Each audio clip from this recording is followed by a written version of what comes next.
شام بخیر دوستان عزیز. در این استودیوی برنامه خاطره ها ما همیشه برای شما از موسیقی های زیبا، از نوازش های خیلی فورم میگوییم و براتون پیشکش میسازیم تا توانیم براتون یک شام خوب رو هدیه سازیم و همین گونه شما رو یاد خاطره های خوب بریم و همزمان از خاطره های بگوییم که زیر نوای همین آهنگ ها و سرود ها سپری گردیدند. و دوستان عزیز ما حالا برای این به برنامه خاطره ها دعوت کرده ایم گلجمال الهامی، کارمند انسمبل دولتی ششمقام به نام فضل‌الدین شهابوف و همزمان مطربان چیردست از کنسرواتوری ملی تاجیکستان به نام طلبخوجا ستارов. خوش آمدید همگی به برنامه.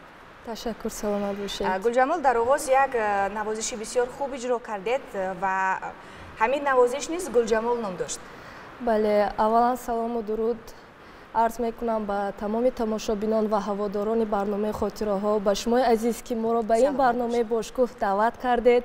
ما امروز همراه هنرمندان امیدوار هستیم که این برنامه چون برنامه خاطره ها خیلی خاطرما خواهد ماند و موسیقی که ما در سراول اجرا نمودیم چون گفتید آهنگی با نام گلجمال است، من خود نیز نامم که گلجمال است. این آهنگ رو بسیار هم دوست می‌دارم.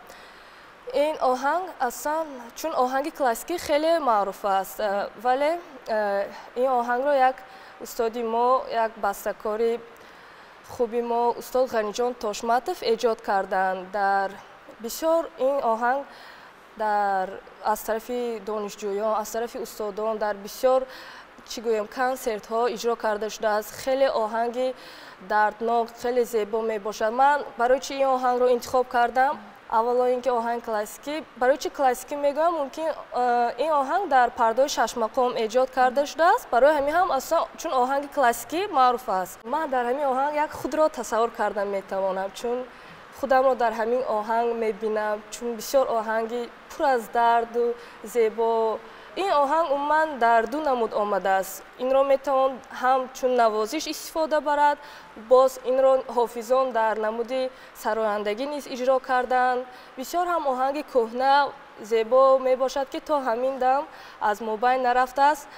چی گویم تا رفت بسیار هم مشهور شده ایستاده است که و ما نیز امروز خواستیم این آهنگ را اجرا نماییم و امیدوار هستم که با مخلصان عزیز پسند می آید. بله، شما گفتید که این آهنگ رو دوست می‌دارید چون بسیار آهنگ غم‌انگیز و دشوار است، آهنگی است که تحتش پر از معناست. بله. شما دوست می‌دارید کار کردن با آهنگ‌های دشوار و آهنگ‌هایی که بسیارتر وزنین هستند میگویند؟ من آهنگ دشوار یا آهنگ سبک به فکرم نیست. همه آهنگ‌ها با خود یک دشواری‌ها، نازکی‌ها، زیبایی‌ها دارد. ولی من آهنگ‌های کلاسیکی، آهنگ‌های ششمقام نظر به دیگر آهنگ‌ها، ژانرها گویم، من فکر می‌کنم دشوارتر است. چون نواختن و سراییدن آهنگ‌های ششمقام کلاسیکی بسیار هم به این چیز بسیار مهنت کردن لازم است. بسیار هم استادان بزرگی ما، استادان ششمقام تا این دم با ما این ششمقام را آورده رساندن، چون استاد شاگرد این انعنه یک ششمقام می باشد و من نیز خیلی شاد هستم که من آموزشی همین در ششمقام هستم. ما حالا می آموزیم. برای فکر میکنم برای هنرمند آموختن این یعنی این یک سال یا 2 سال نیست، تمام عمر ما می آموزیم. امروز فردا نو به نو می آموزیم. من بسیار ششمقام رو دوست می دارم و خود نیز خیلی که گفته در انسمبل دولتی ششمقام به نام استاد فضل‌الدین شهابوف با بهترین استادان ما، بهترین مطربان، بهترین سراننده ها کار و فعالیت کرده ایستادم. از این من خیلی شاد هستم. و همزمان به طریق غایبانه تحصیل دارید در کنسرواتوری ملی؟ بله، من حالا در کنسرواتوری ملی به نام طلبخوجا ستارов در کورس یکم در شعبه غایبانه تحصیل کرده ایستادم. از استادانی بگویید که در همین درگاه به شما آموزش میدهند و شما همراهشان کار و فعالیت میکنید. من پیش از به کنسرواتوری ملی داخل شدم من ختم کرده کالج صنعتی به نام صادرخان حافظی شهر خوجند می باشم. من اولا اصلا پیش سازی دوتا رو می نواختم که در این ساز استادی من انورجان نورمتوف می باشم. بعد از آن من راستی با خواهش بابایم گویم به اسباب قانون گذاشتم، به ساز قانون чун бисёр бобоям дӯст медоранд сози қонунро ва хостам ман чун як духтари қонуннавоз бошам ва ман аз ин фикр мекунам хато накардам, бисёр хушбахт ҳастам ки чун як навозанда дар сози қонун ҳастам. Дар сози қонун устоди ман аслан Музаффарҷон Шамсиев мебошанд ки ба ман нозикои ин қонунро омӯхтанд. Боз бародари гиромии ман Шӯҳратҷон Кенҷаев ки яке аз беҳтарин қонуннавозони ҷумҳурия, ман гӯям хато намекунам. Ва ҳоло дар консерватория миллӣ низ устодомо мана дар ин ҷо ҳам бародаромо гӯем мешавад Маҳмадалӣ Машрабов мебошанд ки ба ман ҳоло омӯзонда истоданд нозикиҳои қонунро. бо гуфтед ки дар аввал асбоби дуторро менавохтед ва зери ҳамин унвон яъне сози дуторам як суруд низ сароидаед. бале бале дуруст қайд кардед. Ман як хостам чун як мутриб дар бораи дуторам ки чун дуторнавоз будам хеле дӯст медоштам, як суруде дар бораи сози дутор тайёр карда пешниҳод кунем ки то як навигарӣ бошад, гӯем навгонӣ бошад. бале ва гуфтед ки дуторро бисёр дӯст медоштед ва мо вақте ки наворҳоро тамошо мекардем ҳамин асбоби қонун шумо муносибати бисёр хуб бо қонун доред. як маълум аст ки як муҳаббати хоса нисбати асбоби қонун низ доред ва ҳамин тавонистааст ки шуморо миёни як аудиторияи муайян шинохта гардонад ва онҳо шуморо қабул кунанд. зери наворҳое ки ҳастанд мо тамошо мекунем навишта шудааст ки ҳамеша ба шумо аҳсану офарин мехонанд. ҳамчун як ҷавоне ки тавонистаед ҳамин асбобро ба хубӣ бинавозед, тавонистаед навозишҳоеро анҷом бидиҳед, навозишҳоеро иҷро кунед ки онҳо аз бисёр шинохта ҳастанд, аз устодони бузург ҳастанд ва онҳоро мардум хуб қабул кунад. шумо аз муҳаббати худ нисбати ҳамин ҷода бигӯед, нисбати ҳамин асбобҳои мусиқӣ ва навозишҳое ки мекунед. умуман ҳама созҳои мусиқиро дӯст медорам. ҳар як сози мусиқӣ ба худ як хос садо дорад, зебогӣ дорад, мушкилӣ дорад. ягон сози мусиқиро ҷудо кардан ин хато аст. баъд аз иштирок дар озмуни Тоҷикистон ватани азизи ман ки аз тарафи ҷаноби олӣ пешвои муаззами миллати мо муҳтарам Эмомалӣ Раҳмон пешниҳод карда шуданд, ин озмун бисёр ҳам ба мо як рӯҳият бахшид ки мо бисёр ҳам меҳнат кунем то як ҳунари худро пешкаш кунем. баъд аз иштирок дар озмун ман ба худ як мақсаде гузоштам ки боз ҳам меҳнат карда ҳамин қонунро чун як духтари қонуннавоз гӯем дар оянда муаррифӣ намоям. на фақат як масалан сароидан, чун бисёр ҳам мутрибон низ барои пеш рафтан дар барномаҳои консертӣ иштирок кардан. ман умедвор ҳастам ки худо хоҳад ният дорам ки бо ҳамин сози қонун дар тамоми давлатҳои хеш ҳамсоя навозанда аз Тоҷикистон бо ҳамин сози қонун худро муаррифӣ карда албатта Тоҷикистони монро ба пеш барем. бале ва он нафароне ки муаррифгар ҳастанд, он нафароне ки муваффақ мегарданд дар ҷодаи санъат, онҳо заминаашон, заминаи ҳама муваффақиятҳояшон муҳаббатест ки нисбати санъат доранд. ман як чизро мегӯям ба шумо. ман як чизро медонам ки ман бе санъат, бе сози қонунам, ман бе мусиқӣ зиндагии худро тасаввур карда наметавонам. чӣ гӯям, ман мусиқӣ на танҳо дар дили мо, дар вуҷуди мо ҳаст. масалан як рӯз мусиқӣ гӯш намекунем, ман рӯзи мо хуб намегузарад. ман фикр мекунам ҳунарманди асил бояд касби худро дӯст дорад, бисёр ҳам меҳнат кунанд, сурудҳои нав ба нав, мусиқои нав ба нав эҷод кунанд. ва чӣ хеле ки шумо гуфтед дар саҳифаҳои иҷтимоӣ ман барои чӣ ман мусиқои машҳурро менавозам, чун ин ман фикр мекунам ба мардуми мо ки чизҳои машҳурро аллакай гӯш кардагӣ ҳастанд, вале ба тарзи навозиш онҳо гӯш накарданд. барои ҳамин ҳам ман мехоҳам ки ба намуди навозиш пешниҳод кунам то як диққати онҳоро ҷалб кунам ман. ва албатта ҳар як суханони неки мухлисонамон, устодонамон, ҳамкасбонамон ба ман чӣ гӯям илҳом мебахшад. ман мехоҳам боз ҳам як эҷод кунам, навгониҳоро пешниҳод кунам то аз суханони неки онҳо мо як хурсанд шавем, шод шавем. саломат бошед.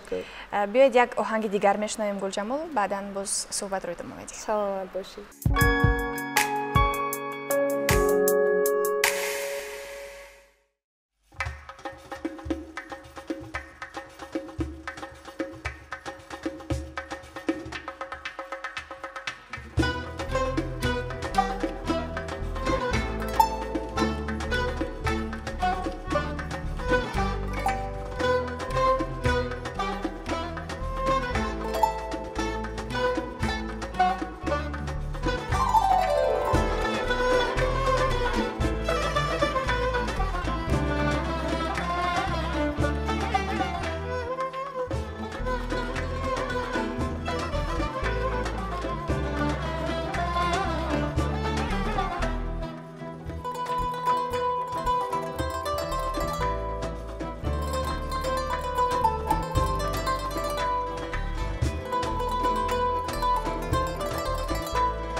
تشکر زیاد گلجمال، اجرا بسیار خوب بود.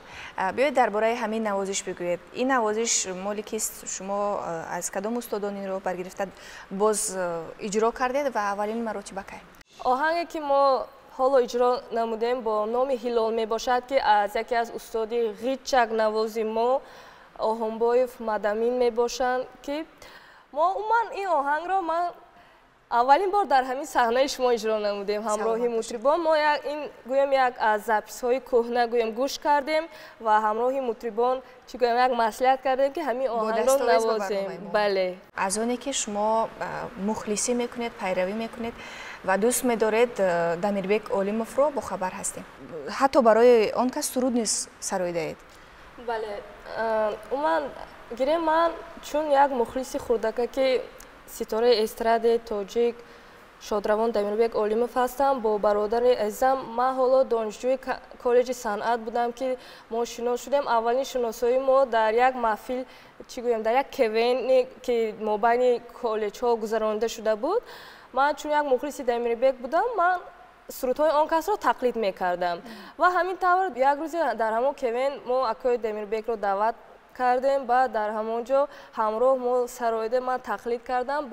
بعد از آنجا یک روز در همراهی دوستانم نوار گرفتیم، من تقلید کردم سرودی اون کس را.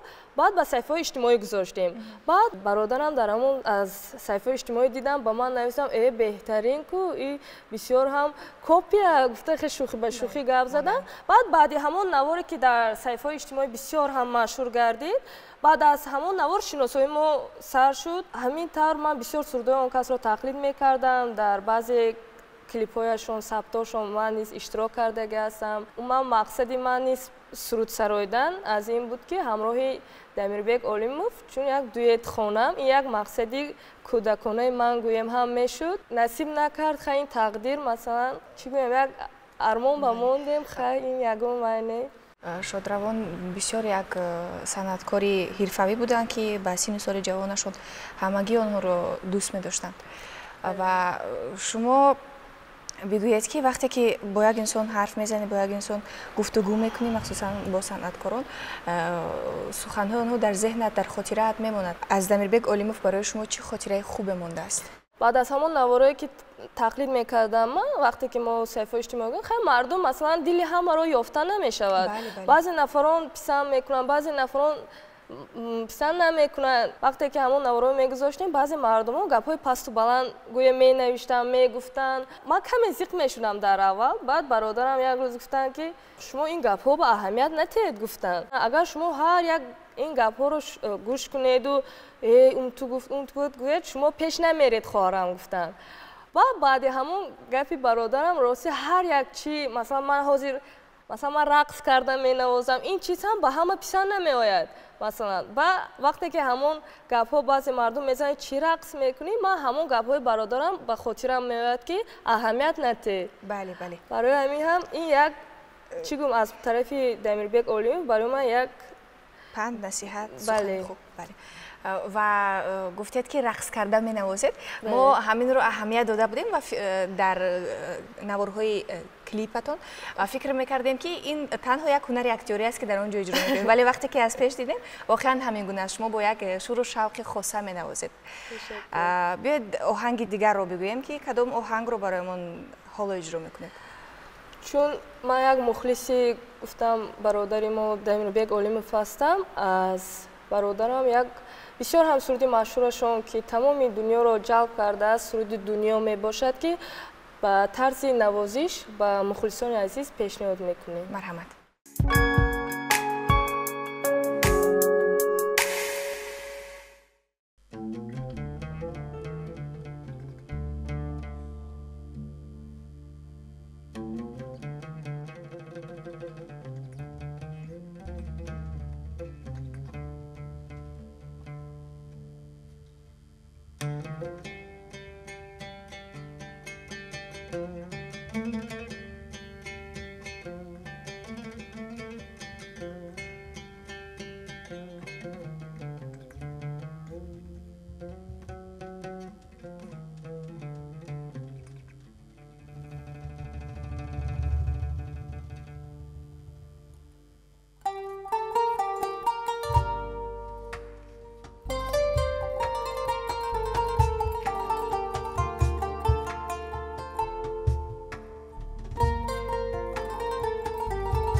گلجمال آهنگی اجرا کردهتان و گفتیم که سرود نیز برای دمیربک اولیموف سرای دهید از محبت شما دارد میدهند که نسبت کسبیت اون کس نسبت شخصیت و استعدادشون دارید و سلامت باشید برای یک اجرای خوب. تشکر. شما با برنامه ما با دستاویزهای مخصوص آمدید، یعنی آهنگ‌هایی را آوردید که مخصوص اولین مرتبه در همین استودیو صدا میدهند.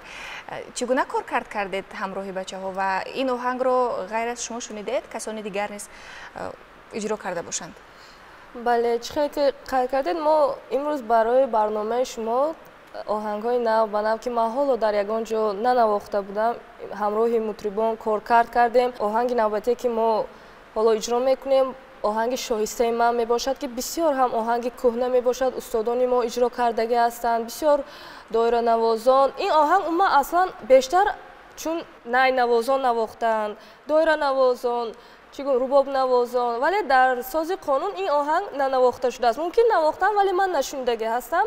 برای همین ما همراهی مطربان مصلحت کردیم که همین آهنگ رو من خودم این آهنگ رو خیلی دوست می‌دارم. بسیار هم آهنگی پر از انرژی، بسیار هم زیبا و خواستیم همین آهنگ رو چون در ساز قانون اجرا کنیم.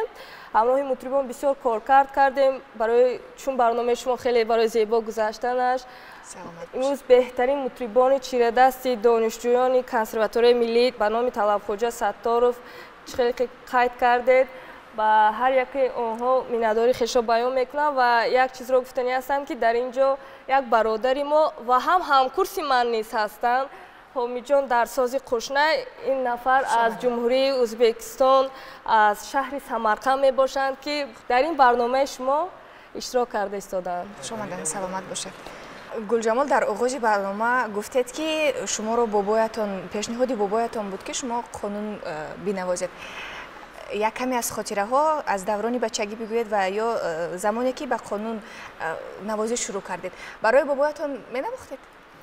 بله، وقتی که من در کالج در ساز دوتور میخوندم هر روزی که من از درس به خانه می اومدم بابایم میگفت دخترم تو قانون نواز. با راستی گفت من یک چیز را گفتنی هستم که همین وقتی که من در ساز دوتور میخوندم چخیلی که قید کردم استاد من مظفر جان شمسیف می اومدم میگفتم همین تو چنگچی شده نه در کار میگفتم. من حیران میشدم. با خانه میموندم بابام تو قانون نواز و همین خیلی تقدیر شد که همون استادی که با من هر روز میگفتن که تو چنگ شدن در کار همون استاد با من استادی کردن. این چی گویم از خاطرم نمیبراید. این یک چی گویم یک تقدیر و همین بابایم وقتی که میگفتن راستی من بابایم رو بسیار هم دوست میدارم و من بابا میگفتم ای بابا من الکی کلان شدم که این رو میآموزم و این اسباب بسیار هم قیمت میگفتم. بابا هم میگفتم چی قدری که نباشم من با تو خریداری میکنم میگفتم و بابا هم با من قانون را خریداری کردن. استادم مظفر جان شمسیف و من بسیار در دوران دانشجویم در کالج آموزاندن و با بابایم نیز البته مینوازم. مقصد اساسی من که چون بابایم خیلی خواستم من چون قانون نواز باشم میخوام به قله‌های بلند صنعت با همین ساز قانون برسم تا بابایم از من فخر کنه. سلامت باشید. تشکر. برای بسیار خوب هستید. تشکر. و آهنگی که حالا درباره‌اش حرف زدیم کمی بالاتر آهنگ شایسته من. بله.